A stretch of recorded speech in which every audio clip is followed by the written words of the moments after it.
and welcome to Loppy Loves. If you haven't been here before, my name is Lauren and on this channel I talk about my life as an immigrant living in Iceland.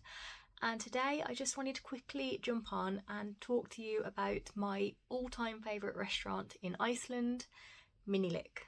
Minilik is a restaurant in a small village in South Iceland called Flúðir.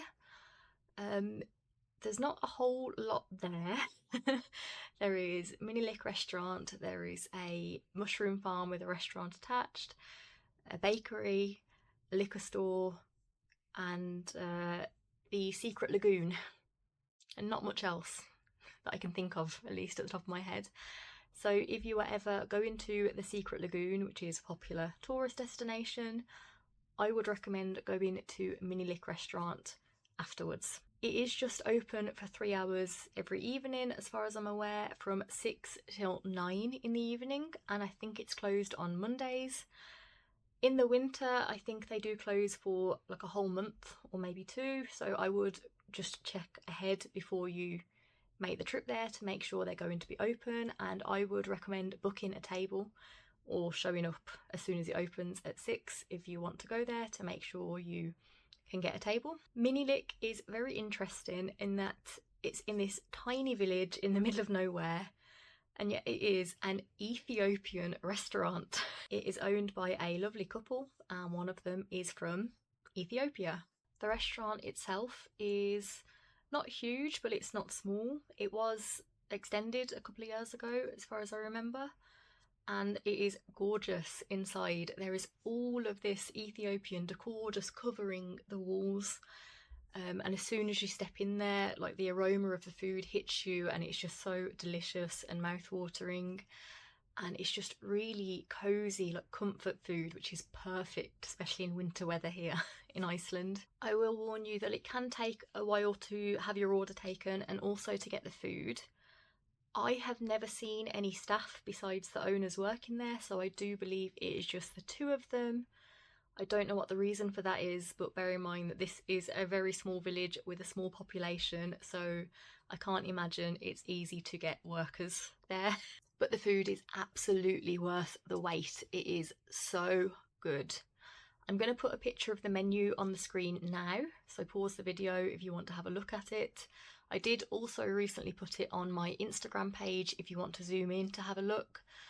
So just look for the photo of the restaurant and then scroll across, and the next photo is a photo of the menu that you should be able to zoom into. Now, of course, I am vegetarian, so I always have from the vegetarian menu. I think it is the best veggie food I have ever eaten in this country. It can be sometimes a little bit difficult to find like good tasty vegetarian meals in Iceland, and sometimes you only have one choice on a menu.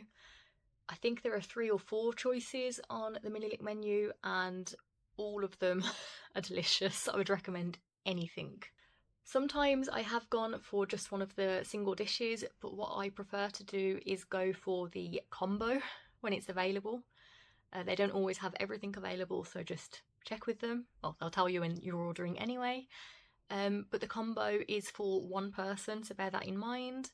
When I was there last week, there were quite a lot of people asking if they could share a combo, but it is just a one-person meal. It is a big plate, but it's not enough to fill 2 people, in my opinion. And what the combo is, there are also meat versions of it, of course. It's like smaller portions of 3 different dishes, so you can try a bit of everything.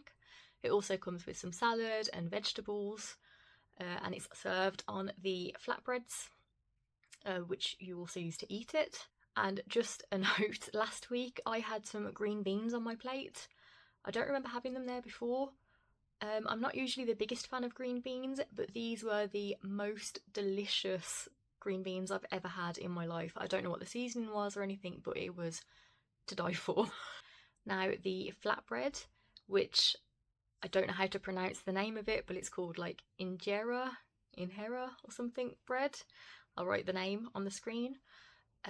Is actually traditionally you use that to eat the food, and that's what we always do there.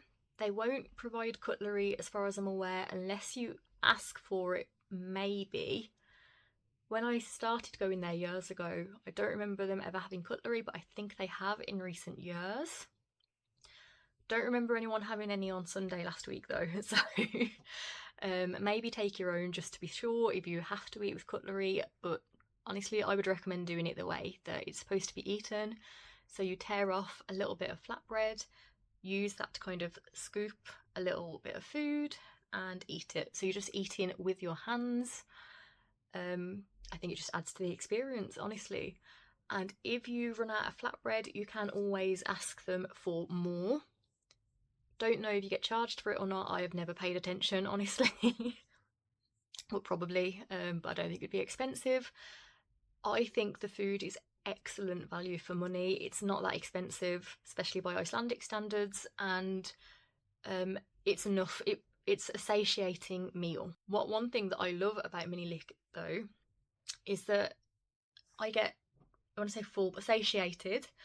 I get satiated from the food, but I don't feel bloated and heavy after eating it, which I love because I really hate after having like a good meal just wanting to fall asleep, but you know, just that heavy feeling. I have never had that at Minilik, and I'm full, you know, I don't need any more food, but I feel light and still good.